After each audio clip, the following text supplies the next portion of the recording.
Stage پر رونق افروز معزز و باوقار علماء کرام مشاہیر اعزام محترم سامعین بزرگوں دوستوں عزیز بچوں میری ماں اور بہنیں السلام علیکم ورحمۃ اللہ تعالی وبرکاتہ۔ بالکل لگتا ہے نیند کا خمار چھایا ہوا ہے کیونکہ قافلہ شب بہت آگے نکل چکا ہے، بہت رات ہو گئی، بہت دیر سے سر شام ہی سے آپ لوگ سن رہے ہیں۔ بہرحال اب بہت دیر تک پروگرام نہیں چلے گا، کچھ دیر مجھ کو بھی آپ لوگ برداشت کریں، سلام کا جواب دیں۔ السلام علیکم ورحمۃ اللہ تعالی وبرکاتہ۔ وعلیکم السلام ورحمۃ اللہ وبرکاتہ۔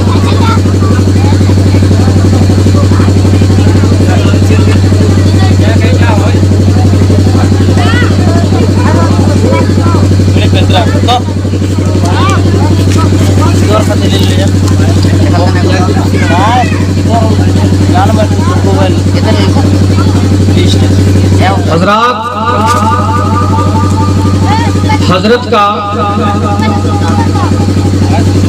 حضرت شاعر اسلام حضرت علامہ مولانا عبد المصطفیٰ صاحب کا پرس گر گیا ہے کہیں، اس میں گاڑی کے کاغذات ہیں، کچھ پیسے بھی ہیں، اگر کسی کے ہاتھ لگے ہوں تو حضرت کے حوالے کر دیں۔ اگل بگل میں دیکھیں آپ لوگ بھی، تھوڑا سا اگر مل جائے تو ان کے حوالے کر دیں، کہیں ان کا گر گیا ہے جیب سے۔ الحمدللہ الذی ابدع الافلاک والارضین والصلاة والسلام على من كان نبيا وآدم بين الماء والطين وعلى آله وأصحابه أجمعين، أما بعد فأعوذ بالله من الشيطان الرجيم، بسم الله الرحمن الرحيم۔ لقد من الله على المؤمنين إذ بعث فيهم رسولا، صدق الله مولانا العظيم، وبلغنا رسوله النبي الكريم المكين المتين المعين الأمين، ونحن على ذلك لمن الشاهدين والشاكرين، والحمد لله رب العالمين۔ حضرات، اگر کوئی کسی ضرورت کے تحت جا رہے ہیں تو ضرورت پوری کر کے فوراً ہی آ جائیے۔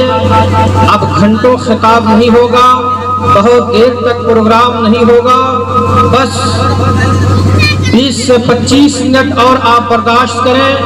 جب آپ شروع سے بیٹھے ہیں، نبی کی محفل ہے، یہ ایسی ویسی محفل نہیں ہے، یہ کوئی عام محفل نہیں ہے۔ اس محفل میں بیٹھنے والوں کا مقدر چمک جاتا ہے۔ اے مسلمانوں، آپ اس نبی کی میلاد منا رہے ہیں جس نبی نے اپنی میلاد منانے والوں کو جنت کی بشارت کی ہے، کہیے سبحان اللہ۔ جنت کی خوشخبری عنایت کی ہے۔ اللہ تبارک و تعالیٰ نے نبی کی محفل میں بیٹھنے والوں کی مغفرت کا وعدہ فرمایا ہے، گناہ بخش دینے کا وعدہ فرمایا ہے رب تبارک و تعالیٰ نے۔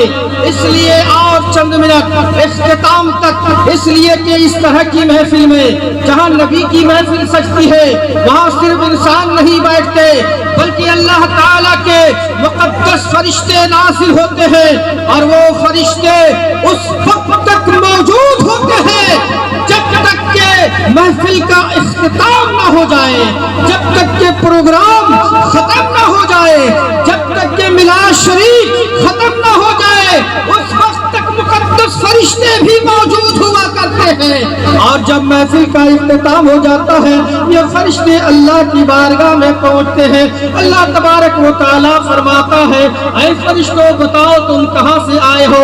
حالانکہ اللہ تعالیٰ کو خوب معلوم ہے اللہ عالم الغیب ہے, ہر چھپی اور ظاہر چیز کو جانتا ہے, اللہ جانتا ہے, لیکن پھر بھی فرشتوں سے فرمائے گا اے فرشتوں بتاؤ تم کہاں سے آئے ہو.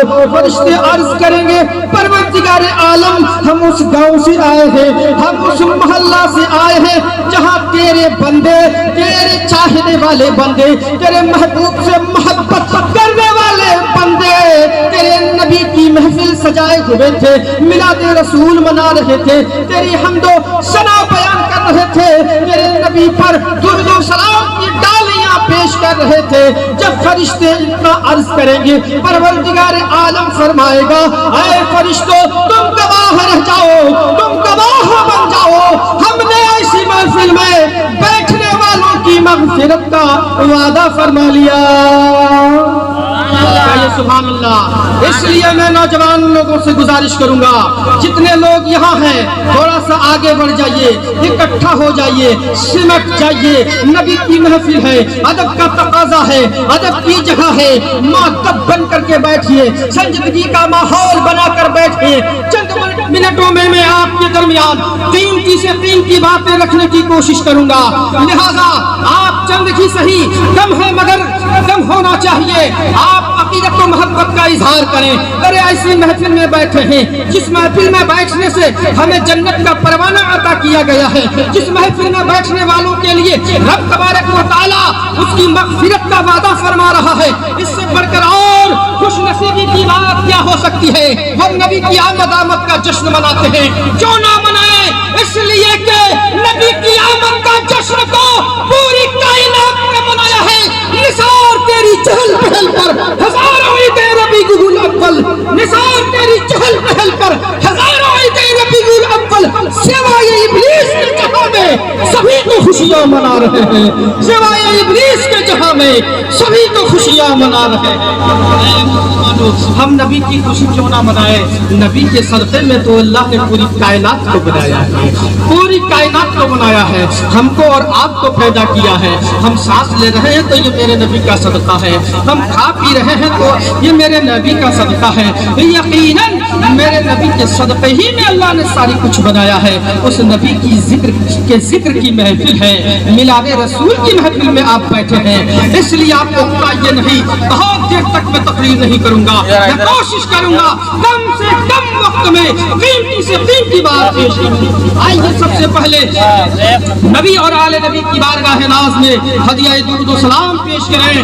پڑھیے درود شریف, اللہم صلی علی سیدنا و شفیعنا و حبیبنا و مولانا ملجانا محمد معدن الجود والکرم ومنبع العلم والحلم والحکم وآلہ بارک وسلم.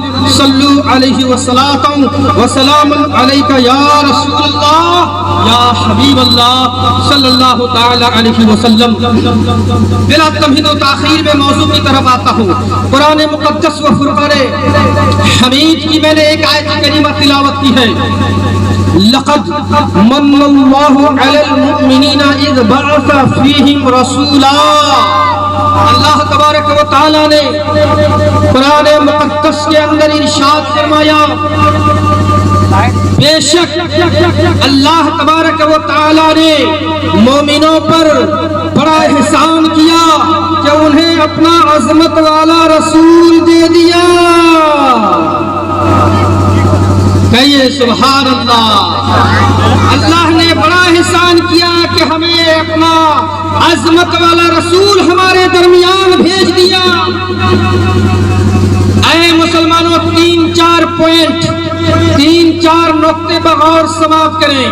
اللہ تعالیٰ کی نعمتیں بے شمار ہیں, انگنت ہیں. اللہ کی نعمتوں کو اگر ہم گننا چاہیں تو نہیں گن سکتے ہیں, ہاتھ اللہ تعالیٰ کا دیا ہوا بہت بڑی نعمت ہے، آنکھ اللہ کی عظیم نعمت ہے، دماغ اللہ کی عظیم نعمت ہے، زبان جس سے ہم بولتے ہیں اللہ کی عظیم نعمتیں ہیں، اولاد اللہ کی نعمت ہے، بیٹا بیٹی اللہ کی نعمت ہے، مال و دولت اللہ تعالیٰ کی نعمت ہے۔ ہم کتنی نعمتوں کا شمار کرائیں، یہ ہمارے بس کی بات نہیں ہے، کسی انسان کے بس کی بات نہیں ہے کہ اللہ کی نعمتوں کو شمار کرے۔